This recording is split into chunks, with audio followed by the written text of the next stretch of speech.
చెప్పు హంసిని. హంసిని చెప్పు, కంప్లైంట్ ఇవ్వు. గుణక్క మీద కంప్లైంట్ ఇవ్వు హంసిని. అయితే నేను చెప్తున్నా, నువ్వు చదువుకో 10 నిమిషాలు కిందకి వస్తుంది, మళ్ళీ 20 గంట ఇంటికి వెళ్తుంది.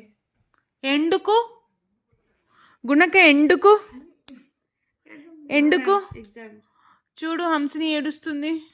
అరే పిచ్చదానా, ఇంకేదో చేయబట్టుకుంటే నీ ఇట్లా తీసేసి నా ఇష్టం అంటుందండి. ఏమన్నావు? చెంప పలుతుంది. ఏమన్నావు? నీ చెంప పగులుతుందట. ఎందుకు హంసిని? దూరేనా అండి? అరే మళ్ళీ ఒక గంట చదువుకోవచ్చు, నీకు చదువుకోవాలి, మళ్ళీ చదువుకుంటుంది, కిందికి వస్తుంది, మళ్ళీ వెళ్తుంది, మళ్ళీ చదువుకుంటుంది. ఆమెకి 3 ఆఫ్లు ఉన్నప్పుడు కిందికి వస్తుంది, చదువుకోవాలనిపించినప్పుడు మళ్ళీ చదువుకోవాలనిపించినప్పుడు మళ్ళీ గుర్తొస్తుంది, గబా గబా గబా గబా పైకి వస్తుంది. గుర్తు రావడం ఏంటి? ఎల్లుండి ఫైనల్స్, గున్నక స్పైన్ లో నుంచి వస్తుంది భయం, ఇట్లా బయటికి ఇట్లా వస్తుంది, ఇట్లా కడుపులో ఇట్లా బటర్ఫ్లై యాంగ్జైటీ వచ్చినప్పుడు. మొన్నటి వరకు సిబిఎస్ఈ కదా, అందులో లాంగ్వేజెస్ ఉండేటివి కాదు. ఇప్పుడు మేడంకి తెలుగు ఉంది, హిందీ ఉంది, అది ఆమె ప్రాబ్లం. హిందీ పట్టించుకోలేదు బ్రో, నాకు హిందీలో పాసింగ్ మార్క్స్ వచ్చినా నేను వదిలేసేదాన్ని. ఇప్పుడు ఫైనల్స్ లో హిందీకి వచ్చేసరికి భయం వేస్తుంది. అర్థమైందా ఆ ప్రాబ్లం? సిబిఎస్ఈలో లాంగ్వేజెస్ పట్టించుకోరు కదా.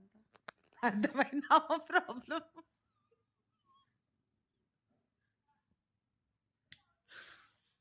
సరే ఇప్పుడు వెళ్దాం రా.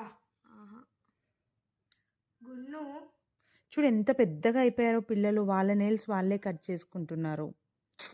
Kids became so no responsible. చేయాలి. అరే ఇప్పుడు ఎందుకు?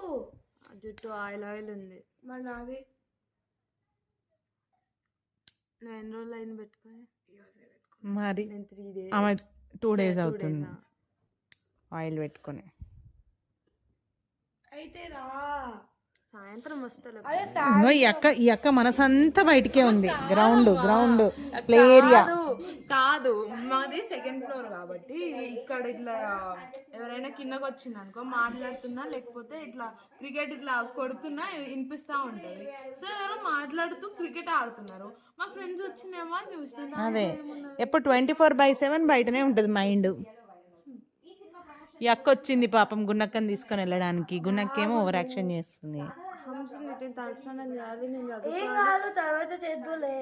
చూడు ఇప్పుడు 2:30 అవుతుంది, 3:30 కల్లా వస్తా. మమ్మీ ఏం చేస్తుంది హంసిని?